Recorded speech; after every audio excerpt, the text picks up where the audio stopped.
इफ्तार रखते थे तो उस वक्त पापा आते थे। चिराग आएगा, प्रकाश होगा, अच्छी बात है, बट कुछ चीजों को राजनीतिक चश्मे से नहीं देखना चाहिए। आदरणीय राबड़ी जी, तेजस्वी, इनकी तरफ से रखा गया है। शाम को मैं भी आऊंगा उसमें।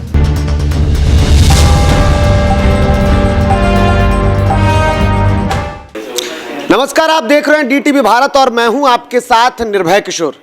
बिहार की सियासत कब पासा पलट जाए, सब इसका इंतजार कर रहे हैं, क्योंकि वक्त लोग अब एक एक करके गिन रहे हैं। उल्टी गिनती शुरू है। कहा जा रहा है कि नीतीश सरकार जल्द ही पलटने वाली है। सरकार बदल जाएगी, मुख्यमंत्री कौन होगा ये कोई नहीं जानता, लेकिन कयास लगाए जा रहे हैं। ऐसे में जहां एक तरफ पाके महीना रमजान चल रहा है और इफ्तार पार्टी पर भी सियासत चल रही है, कई लोगों के आने और जाने के बाद सियासतों का दौर जारी है। हालांकि नेताओं ने इसे राजनीतिक चश्मे से नहीं देखने की कई बार अपील की है, लेकिन आज की अगर बात की जाए तो आज दो बिहार के युवा चेहरे एक साथ एक मंच पर होंगे, तो क्या इसे राजनीतिक चश्मे से नहीं देखा जाए?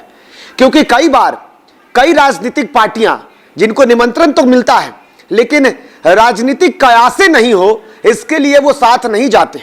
और आज चिराग पासवान और तेजस्वी यादव एक साथ हैं, लेकिन आज दो बड़े चेहरे, दो युवा चेहरे बिहार की सियासत में अपना दम रखते हैं। दम हमने इसलिए कहा क्योंकि नेता प्रतिपक्ष तेजस्वी यादव के साथ साथ अगर आप चिराग पासवान को भी देखिएगा तो लगातार अपनी सियासत को मजबूत करने में जुटे हुए हैं। जब से हालात बदले, हालात इसलिए मैंने कहा क्योंकि लोक जनशक्ति पार्टी जब से दो गुटों में बट गई, चिराग पासवान अपनी पार्टी लोक जनशक्ति पार्टी रामविलास को मजबूत करने में जुटे हुए हैं, लगातार कार्यक्रम कर रहे हैं। लेकिन आज जब उनसे इस बात की जिक्र कर दी गई कि क्या इसे राजनीतिक चश्मे से देखा जाए, तो उन्होंने तो इनकार किया है। चिराग ने क्या कुछ कहा, एक बार आपको सुनाते हैं, फिर उसके बाद बात करेंगे। नहीं, बिल्कुल जैसे लालू जी जब करते थे, इफ्तार रखते थे तो उस वक्त पापा आते थे, और आज आदरणीय राबड़ी जी, तेजस्वी, इनकी तरफ से रखा गया है। शाम को मैं भी आऊंगा उसमें। रहेंगे? बिल्कुल रहूंगा। सियासी चश्मे से हम देखें। मुझे लगता है कुछ कार्यक्रमों को छोड़ देना चाहिए भाई। चिराग आ रहे हैं तो प्रकाश तो होगा ना भाई। हम ये भी तो चिराग आएगा, प्रकाश होगा, अच्छी बात है, बट कुछ चीजों को राजनीतिक चश्मे से नहीं देखना चाहिए। तो सुना आपने, चिराग पासवान ने कहा कि इसे राजनीतिक चश्मे से नहीं देखा जाए। लेकिन एक तरफ अगर देखिए तो राजद के नेता ये कह रहे हैं कि एक महीना काफी है। कई ऐसे नेता हैं लोक जनशक्ति पार्टी रामविलास से जुड़े हुए जो उल्टी गिनती गिन रहे हैं। चिराग को झटका लगा, लेकिन क्या इस झटके के बाद अब सियासत बदलने वाली है?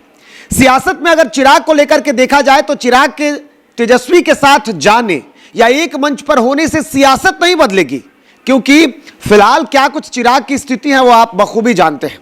लेकिन इसे राजनीतिक चश्मे से आगे भविष्य के लिए जोड़कर देखा जा रहा है।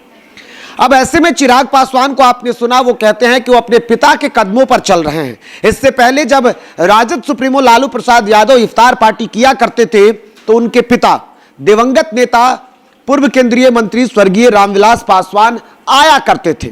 और आज जब राबड़ी देवी और नेता प्रतिपक्ष तेजस्वी यादव ने जब इफ्तार पार्टी रखी है तो चिराग पासवान वहां पर आ रहे हैं, यानी कि वो अपनी पुरानी परंपरा को, अपने पिता के परंपराओं को वो आगे निभा रहे हैं।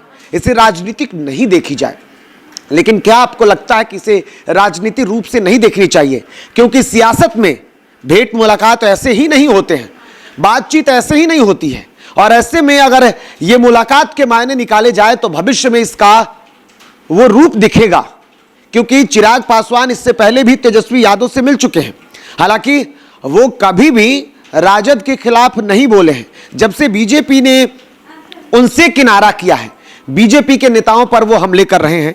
मुख्यमंत्री नीतीश कुमार तो उनको पहले से ही खटकते नजर आते हैं, और अब चिराग पासवान ने ये बातें कह दी है कि वो अपनी पुरानी परंपरा को निभा रहे हैं। तो क्या सच में चिराग पुरानी परंपरा, अपने पिता के उस विरासत को संभालते हुए आगे बढ़ाने की कोशिश कर रहे हैं, या राजनीतिक के एक नए स्टंट को करने जा रहे हैं? ये देखना होगा। लेकिन देर शाम होने वाले इफ्तार पार्टी में क्या कुछ होगी ये तो वक्त बताएगा, और उसके बाद सियासत कैसी होगी इस पर नजर हमारी बनी हुई है। फिलहाल इतना ही, नमस्कार।